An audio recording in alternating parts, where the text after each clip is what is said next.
News, सच जरूरी है। दर्शकों नमस्कार, मैं श्रद्धा तिवारी और आप देख रहे हैं MNS न्यूज टीवी। तो आइए देखते हैं आज की खास खबर। एक नजर डालते हैं आज की हेडलाइंस का।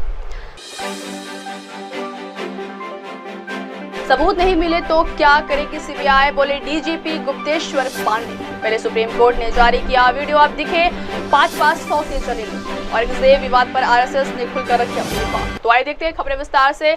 सबूत नहीं मिले तो क्या करेगी सीबीआई, बोले डीजीपी गुप्तेश्वर पांडे। सुशांत सिंह राजपूत की मौत के मामले में सीबीआई की क्लोजर रिपोर्ट पर बिहार के तत्कालीन डीजीपी गुप्तेश्वर पांडे ने बड़ा बयान दिया है। उन्होंने कहा है कि सीबीआई को सबूत नहीं मिले तो क्या करेगी, क्लोजर रिपोर्ट ही लाएगी। वहीं इस पूरे केस को लेकर पूर्व डीजीपी ने कहा कि जब सुशांत सिंह राजपूत की मौत की खबर आई तो 20 दिनों के अंदर ही मामला शांत हो गया। 20 दिनों के बाद उनके पिता ने पटना में एक मामला दर्ज कराया। इसकी जांच के लिए मैंने एक टीम भेजी थी, लेकिन महाराष्ट्र पुलिस ने सहयोग नहीं किया। मैंने बेहतर समन्वय के लिए एक IPS ऑफिसर को भेजा, लेकिन उसे क्वारंटीन कर दिया गया। Sir, Sushant Singh Rajput case CBI ने क्लोज कर दिया है, ऐसे में क्या करना चाहते हैं आप उस समय डीजीपी? देखिए, जय श्रीमंदनारायण, मैं तो इस प्रपंच से बहुत दूर हो चुका हूं। 5 वर्ष हुए जिस समय सुशांत के मृत्यु का समाचार प्राप्त हुआ तो ये मामला खत्म हो गया था। 20 दिन के अंदर चर्चा में भी कहीं बात नहीं हुई। 20 दिनों के बाद उसके फादर ने एक केस कराया था पटना में, जिसका अनुसंधान करने के लिए हमने एक टीम भेजी थी। महाराष्ट्र पुलिस ने उसमें सहयोग नहीं किया था। बेटर कोऑर्डिनेशन के लिए मैंने एक IPS ऑफिसर को भेजा था, उसको उन्होंने क्वारंटाइन कर लिया था। तो कुल मिलाकर पूरे देश ने देखा है। मैं बायस नहीं हूं, मेरा कोई मतलब भी नहीं है किसी के प्रति बायस्ड होने का, लेकिन उस दौरान मुंबई पुलिस जिस तरह का व्यवहार कर रही थी, पूरे देश के मन में ये संदेह उत्पन्न हो रहा था कि जरूर कुछ न कुछ कहीं न कहीं गड़बड़ है। मतलब मुंबई पुलिस ने अपने व्यवहार से, अपने एक्शन से स्वयं ही अपने को संदिग्ध बना लिया।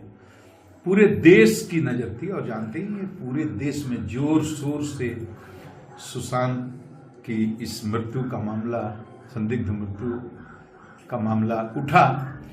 अब सीबीआई ने इस केस को लिया और सीबीआई ने अनुसंधान करके 5 वर्षों के बाद, मुझे तो, मैं समाचार नहीं देखता, टीवी नहीं देखता, मुझे कुछ पता भी नहीं रहता। मैं तो शिवहर में कथा कर रहा हूं जहां आप आए पटना से। तो देखो, मुझे कुछ नहीं कहना है। सीबीआई ने अनुसंधान किया है, मुझे तो अनुसंधान करने का अवसर मिला ही नहीं।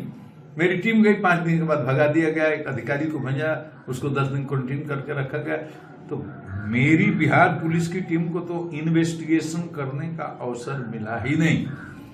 और ये अभी भी लोगों के मन में संदेह बना रह सकता है कि सीबीआई को पूरे साक्ष्य नहीं मिले होंगे, बहुत सारे साक्ष्यों को नष्ट भी कर दिया गया होगा। मैंने कभी लेकिन नहीं कहा कि सुशांत सिंह राजपूत की हत्या हुई है। ये स्टेटमेंट मेरा कहीं अखबार में, मीडिया में आप नहीं देखेंगे। मैंने सिर्फ यही कहा यह संदिग्ध मृत्यु है और इसकी गहराई से जांच कर दे। मुंबई पुलिस इस केस को अच्छे से हैंडल करती, एक प्रेस कॉन्फ्रेंस कर देती और जितने सवाल मीडिया के द्वारा उठाए जा रहे थे उन सबका पॉइंट वाइज जवाब दे देती, तो महाराष्ट्र पुलिस की या मुंबई पुलिस की इतनी बदनामी नहीं होती। तो उस समय का नेतृत्व की कमी या जो कहिए जैसे भी हुआ, क्या सर ये मुझे सीबीआई के क्लोजर रिपोर्ट पर कुछ नहीं करना है, क्योंकि सीबीआई एक प्रोफेशनल एजेंसी है। उसको जब साक्ष्य नहीं मिलेगा तो क्या करेगी, क्लोजर रिपोर्ट ही लगाएगी। क्या राजनीतिक शिकार हो गया है केस? अब उसमें क्या राजनीति हुई मुझे तो नहीं पता। मैं तो उसके बाद नौकरी से VRS लेकर के बाहर आ गया, उसके बाद पलट करके उधर मैंने देखा भी नहीं।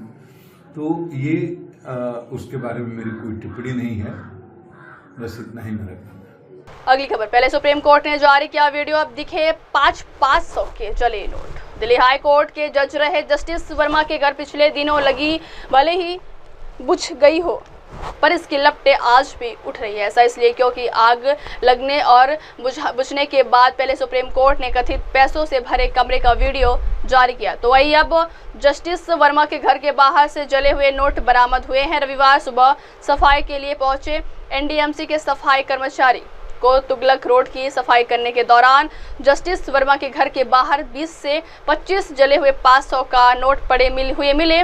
कर्मचारियों के मुताबिक जस्टिस वर्मा के घर की बाउंड्री के ठीक बाहर ये जले हुए नोट पड़े थे। हालांकि जस्टिस वर्मा ने अपनी सफाई में कहा है कि कथित नोट से उनका या उनके परिवार का कोई संबंध नहीं है। घटना के वक्त वो मध्य प्रदेश में थे। जिस जगह नोट बरामदगी की बात की जा रही है वो एक स्टोर रूम में जहां स्टाफ का आना जाना रहता था। मेरा नाम इंद्रजीत है जी। इंद्रजीत जी, यहाँ पे सर हम यही इसी सर्कल में काम करते हैं, तो यहाँ रोड पे से जो कूड़ा उठाते हैं। अच्छा, ये अभी यहाँ पे आपने सफाई करी तो आपको क्या मिला, क्या देखा? सर वो 4-5 दिन पहले यहाँ सफाई कर रहे थे, वो ढेर उठा रहे थे कूड़े का, तो उसमें जला हुआ कुछ सामान था, उसमें 500 के नोट थे जले हुए, वो छोटे छोटे टुकड़े थे उसमें। अच्छा, अभी भी आपको मिले हैं पैसे? नहीं सर, ये उसी दिन के हैं जब हमने सफाई करी थी। अच्छा, अभी हाँ 1-2 टुकड़े मिले हैं बस। पैसे के नोट थे वो? हाँ नोट 500 का जला हुआ नोट था, टुकड़ा था। अच्छा, 4-5 दिन पहले यहाँ पे आग लगी थी, तब भी यहीं पे नोट थे? नहीं सर, हमें ये नहीं पता कहाँ आग लगी है कहाँ नहीं लगी, हमारा काम तो कूड़ा उठाने का है। तो हमने कंप्लेंट आई थी यहाँ पे, वो कूड़ा उठा रहे थे हम, जैसे रोजमर्रा उठाते हैं, तो जब उसमें मिले थे हमें। अगली खबर, औरंगजेब विवाद पर आरएसएस ने खुलकर रखी अपनी बात। कर्नाटक के बेंगलुरु में आरएसएस सरकार्यवाहक दत्तात्रेय होसवाले ने कहा कि औरंगजेब ने जो किया इसके लिए उसको आइकॉन नहीं मानना चाहिए। दिल्ली में एक औरंगजेब रोड थी जिसका नाम बदलकर अब्दुल कलाम रोड किया गया। इसके पीछे कुछ कारण थे। उन्होंने कहा कि स्वतंत्रता की लड़ाई सिर्फ अंग्रेजों से नहीं लड़ी गई, शिवाजी और महाराणा प्रताप ने भी मुगलों से स्वतंत्रता की लड़ाई लड़ी थी, वो भी स्वतंत्रता संग्राम था। में तो हुई है। देखिए, समाज में कोई भी किसी विषय के बारे में उठा सकते हैं, संघ का कहना नहीं है। इतिहास में कई घटनाएं घटी हैं। औरंगजेब के बारे में दिल्ली में औरंगजेब मार्ग था, उसको बदलकर अब्दुल कलाम रोड किया, तो उसका कुछ मतलब है, मकसद है ना। तो औरंगजेब के भारत में क्या हो गया है, औरंगजेब के भाई दारा शिकोह को आइकॉन नहीं बनाया। जिन लोगों ने गंगा जमुनी संस्कृति वगैरह कहते हैं, उन्होंने कभी दारा शिकोह को सामने लाने का प्रयत्न किया नहीं। तो इसलिए मुद्दा यह है, भारत में क्या भारत के यहाँ के इथोस के विरुद्ध चले हुए व्यक्ति को उनके नाम से आइकॉन बनाकर चलना है, या भारत के यहाँ के मिट्टी, यहाँ के संस्कृति, यहाँ की परंपरा के साथ जो लोग रहे हैं उनको आइकॉन बनाना है, यह मुद्दा है। तो इसलिए औरंगजेब उसमें नहीं बैठते हैं, जबकि उनके भाई दारा शिकोह उस आइकॉन में उस स्थिति में बैठते हैं। तो it is for a free country to decide why we became freedom. और फ्रीडम फाइटिंग क्या अंग्रेजों के खिलाफ किया तो स्वतंत्रता आंदोलन है। उनके पहले जो आक्रांत थे उनके विरुद्ध के, वो भी स्वतंत्रता आंदोलन ही था। राणा प्रताप ने जो किया वो भी स्वतंत्रता आंदोलन ही था। तो इसलिए हम इन्वेडर मानसिकता के लोग आज भी यदि है, वो देश के लिए खतरा है।